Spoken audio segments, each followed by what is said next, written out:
4 Helions, 4 Galvanic Bombardments, 2 Harness Lightnings, 2 Clip Wings, 1 Natural State, and 2 Appetite for the Unnatural. Yeah, so I haven't seen too much of the red-green energy lately, No, neither have I. but I think the Helions might come in. They're a bit of a haste threat, do you reckon? Yeah, 4/4 Haster. I'm not sure if all 4 copies come in, but it does seem like it's sizable. It gets past. Actually, it doesn't get past anything. But no, being a Haster, it is probably likely to come in. I'm not sure in the matchup what comes out though. I'm not too familiar with the red green energy deck. I think they definitely cut down on some of the pump spells, like Built to Smash, just because they're a bit all-in. And you know, Yeah. this matchup's going to devolve into a lot of kill spells Yeah. and a bit more attrition. Do you think that Harness Lightning or Galvanic Bombardment come in? I see Harness Lightning possibly coming in. A little doubtful on the Galvanic Yeah, Bombardment. I'm not sure that's the matchup. Yeah. This is the matchup for that. I think Yeah, I that's think more that's of the more- vehicles deck. Yeah, definitely, that's correct. So it's probably just the Helions, maybe all 4, maybe not, and the Harness Lightnings. Clip Yeah. Wings, Natural State, and Appetite are not for this matchup at all. They don't do anything. Yeah, Tyler's definitely looking to just interact on every turn possible, Yeah. keep the board clear until he can land an Ishkana or Kalitas. So we're back here, Tyler on the play, and with a Blooming Marsh. I can see a Blossoming Defense in Regan's hand at the very least, and I mean that card's great for this matchup. Yeah, I see Tyler's got Grasp of Darkness. Yeah, And, and the Grim Flayer on turn 2. yeah, this is going to force Regan to do something. Aether Hub there from Regan, getting himself an energy, and the Long Tusk Cub. I would say that the Long Tusk Cub will probably end up eating that Grasp of Darkness. Yeah, I feel like that Long Tusk Cub might not be long for this world. I held on to that one for you. I saw my opportunity. I'm glad. I'm glad it made you happy. But yeah, I think it would be better for Tyler here to use that Grasp of Darkness on his own turn, just because it plays around any Blossoming defenses or any other spells that might take the Long Tusk Cub out of contention, or out of size rather. Yeah. Yeah. And indeed, he does do that. Yeah, Tyler's very aware of Blossoming defenses. Yeah. So he's able to use his full mana as well by playing that Vessel. Yep. This is exactly the start that Tyler wants. Built to Smash the draw there from Regan. I believe there's a Voltaic Brawler in his hand. Yeah. No land for Regan, so he's going to have to use that attune with Aether. Yeah. He's going to go up to 3 energy. Which means that if he does in fact play the Voltaic Brawler, he will have to go back down to 2 energy to cast it.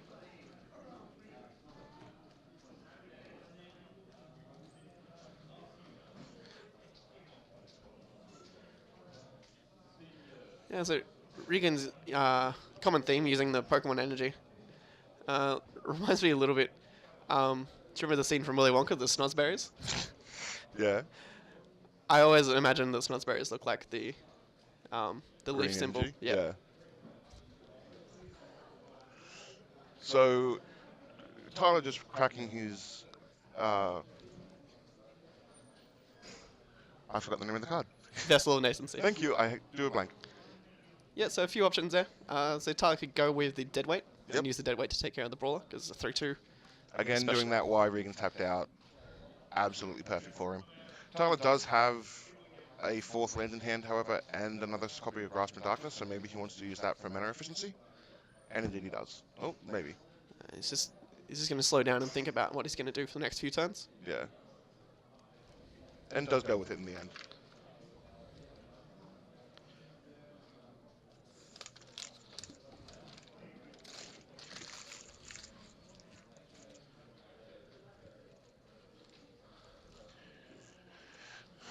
So Regan here, Tyler, I'm not sure what Tyler did there. Oh, sorry, the Grim Flayer trigger. Yeah, Grim Flayer got in. Yep. So Tyler's got the Delirium now. So if he hits that land next turn, that Ishkana's going to come down. Yeah. Let's see if Regan can present a threat to the board. We knew his hand was full of cards that weren't lands, so he should have a few. It looks like there's 2 Built to Smash and an Uncaged Fury in there. And the Harness Lightning will take care of that Grim Flayer. Yeah, he's going to spend the 4 energy. It doesn't seem though that he has another creature. Yeah, in it looks like hand. his hand is 2 Built to Smash, a Blossoming Defense, and Uncaged Fury. Yeah. Yeah. So Tyler with another Grim Flayer there, and just to pass the turn. And that's think Harness that's another Lightning. Harness Lightning. Yeah. This will be an exact replay of last time. Yeah, so Tyler identified there that Regan just didn't have a follow-up, so went with the Grimflayer to just put pressure on. Yeah. And another one off the top. Alright, let's see if Regan can match it with the third Harness Lightning. That would be brilliant. But he does draw, I think that was an electrostatic pummeler. It was indeed. Yeah. Quite rightly here, leaving up the Blossoming Sands. Blossoming Defense. Defense, yeah. Blech. Forced to use that here. Oh, and a murder to follow up in response. Yeah, that's smart ordering there from Tyler. Yeah. Using the deadweight as it can only be a sorcery, and then holding up with a murder, which can be cast as instant. Grapple with the past, and I think that was 2 lands entering the graveyard. Yeah. Tyler drew his 5th land, so next turn Ishkanar's going to come down. That's his last card in hand. Land here for Regan, who holds that land. Does he have any discard outlets in his deck? Like, not that I can see. Yeah. No. So I'm not sure why he would hold that there. Perhaps just trying to represent something. Yeah, just withholding information, possibly. But Ishkanai here, with Delirium, will bring down 4 total blockers, and things here starting to look like they're going Tyler's way. Voltaic Brawler, the play for Regan, getting himself up to 7 energy. However, a flurry of spells here could be good, would actually be very good for Regan. So Tyler drew a grapple with the past. Yeah, although Regan is only on 6, so he may be actually forced into blocking with this Voltaic Brawler. Yeah, so Tyler's got to think of what Regan could have, because at the moment he's representing lethal. Just swings in with everything. Yeah, so Regan's, I guess, forced to block the Grimflayer as it's 4. Yeah. And then he's going to take 6 from the spiders. But Tyler's just thinking how he wants to do.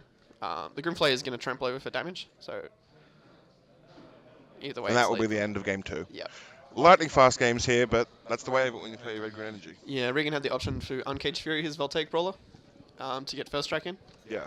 But he still would have taken lethal from the spiders, so he just let that one go. Any changes you think from Regan? Now he's on the play? Now Regan being on the play, I actually think the Helion's better here.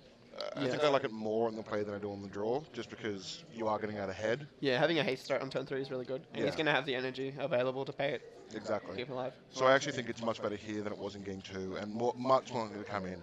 I'm actually not, even though I know the deck runs in the Electrostatic Pummeler combo, I'm actually not sure with the amount of instant speed removal that Tyler has access to that I actually like it all that much within this matchup. Yeah, it is a little bit risky. That's why I suggested he might board out some of those pump spells, like Built to Smash, as it is a little bit all in. Yeah. One card we haven't seen from Regan yet is the Bristling Hydra. Yeah, it doesn't seem to have drawn one in the game 1 or 2. Yeah, seeing them come up in this game, I think it's very likely. Yes, almost certainly. I think that's Regan's best card against Tyler. Yeah. There's not much Tyler can do to stop it, besides getting creatures in the way.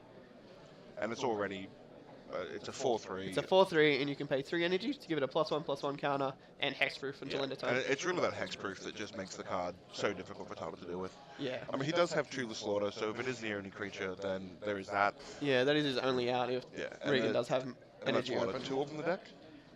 Just a 1 of. So it is just, okay, so it's literally just a 1 of card. Yeah, just checking. I'm pretty sure it's still in the main board. No, I think he moved it to the sideboard. Yeah, it's in the sideboard. So he did bring it in that game as well, because we saw it on turn 2 when he connected. Turn 3, I think, when he connected with the flare. Put it into the graveyard. Okay, so we're back here with game 3. Both players it seems to have kept their 7, and Regan with that turn 1 attune. Yeah, so Tyler's got the Flaying Tendrils in hand. That's going to be interesting to see here. I mean, Flaying Tendrils is really good in this matchup, just because most of Regan's threats do have 2 or less toughness. Yeah, especially if Regan's going to tap out at some point as well. Yeah, and he's almost certainly going to have to. Of course, with him being on the play, however, he may be able to get in enough damage throughout without Tyler being able to, before Tyler can cast the card. Long Toss Cub here. Now, see, this one we'll actually be able to get in without a Grimfire from Tyler, and actually boots itself up to a 3/3 or a 4/4. Yeah, he can pay 2 energy at any time to give it a +1/+1 counter. And it is a 2/2. And I do see a Mountain and a Harness Lightning in hand for Regan, so with a Grimflayer here, he can actually get in there. And one would think that Regan would have the... I'm drawing a blank. Flaying Tendrils in mind.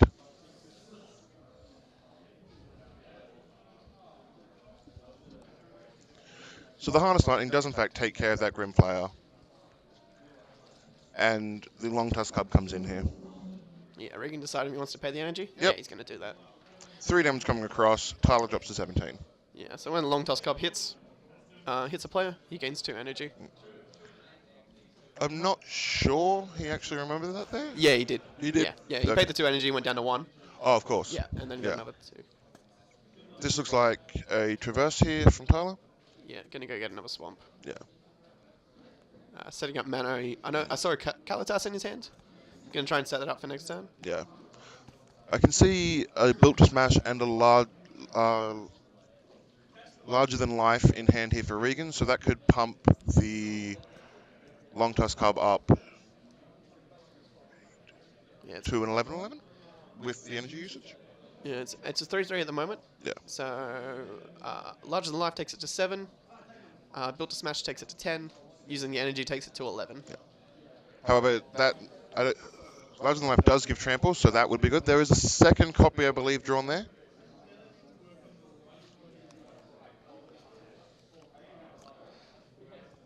Regan just bashing in here. Yeah, not many options here for Tyler. Just going to take it, see what Regan does. And he does have that Bristling Hydra in hand. Yeah. That seemed to be the draw for the turn. Yeah, this is exactly what Regan wanted to do. Yeah. This is exactly what Tyler didn't want to see. He's now on 8 energy. That's 2 ways to defend that Bristling Hydra, and he does have the larger than life in hand to give it trample. Yeah, Tyler's just drawing too many lands here. Yeah. He's got Flaying Tendrils and Kalitas, and then a bunch of lands. You can always try the bluff attack with the Grimplayer to try and get Delirium. I doubt Regan's going to block. Looks like he's just going to protect his life total a bit. Just plays the Kalitas and passes the turn. That was a Forest drawn there for Regan. Still, I believe, only has 1 red source. Yeah. Yeah, his hand at the moment, Built to Smash, Larger Than Life, Voltaic Brawler, and a Forest. Yeah, I thought the Bristling Hydra was another larger than life.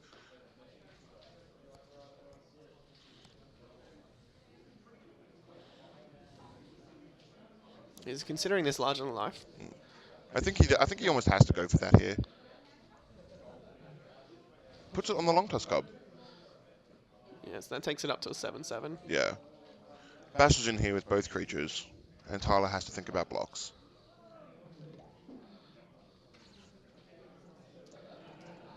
Now with Regan having 2 mana open, there's no chance of Uncaged Fury for +1/+1 and double strike. Yeah. So Tyler's just got to think about what combat tricks Regan might have. Would it have been better for Regan there? So he puts both creatures in front of the Bristling Hydra. Yeah, so Tyler's reasoning here is just making Regan have a pump spell. Yeah. Which, unfortunately for Tyler, has. Regan's going to have. The interesting thing here is I think I would have played the Forest actually pre-combat, just so I could bluff the Uncaged Fury. Yeah. That's definitely a line that Regan could have taken. So Regan's thinking what to do here. He's going to go with Built to Smash, which will take the Bristling Hydra to a 7/6. And indeed he does. Which is going to kill both of those creatures. Yeah. And keep the Hydra alive. Just considering here whether or not he's going to use any of his energy to pump either creature. Yeah, I think Regan can pay 2 energy to pump his Cub to give it another counter. Yeah. And then he has 2 activations of the Hydra available, just in case Tyler drops a removal spell for it. And Tyler will only have... he in fact doesn't go with that. Yes. Although he can do it at any time. Can't he? With that one? Regan actually did use the energy, just forgot to change the dice on the Cub. And then the trigger gave him 2 more energy. Okay. So there is a 5th untapped land there for Tyler. Looks like he drew that removal spell, but it's just too late now. Yeah. He's going to try the Grasp of Darkness from the looks of things.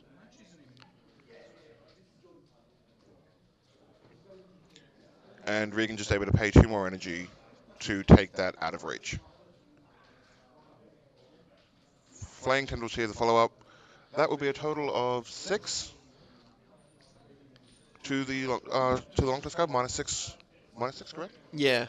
Yeah. Over total, because the grass is -4, and the Flaying Tendril is going to be -2. Regan does have the ability to pay the energy, however, to keep that alive, and I think that is the game, and a concession from Tyler. Yeah. Regan here, in very quick fashion, able to take down Tyler Visser 2 games to 1.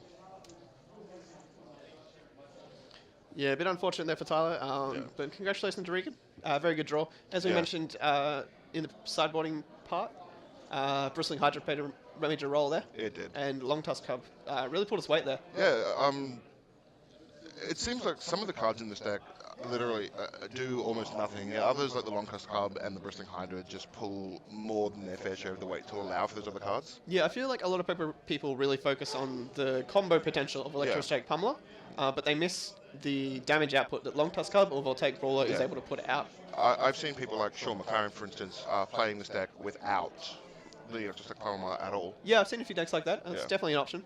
Regan's gone with the Pummelers, and so he's got a good 3-0 start to the day. Yeah. 4 more rounds. He's looking good to make a good run today. Yeah. Tyler takes a loss, but Tyler's taken losses before. Yeah. He can bounce back. People, someone has to lose. Yeah. Alrighty, so that was a quick one. But we're not going to have an extra match for us. Looks like people are still going, but yeah, no backup feature match this round. Nice. So we will see you soon. We're going to cut to some replays. You can see some action still, hear our lovely voices. But we're going to have a break, get some water, and scout the room, see what we can find for the next few rounds. I've been Ben Johnston, this is Jordan Ball, and we'll see you soon. Thank you.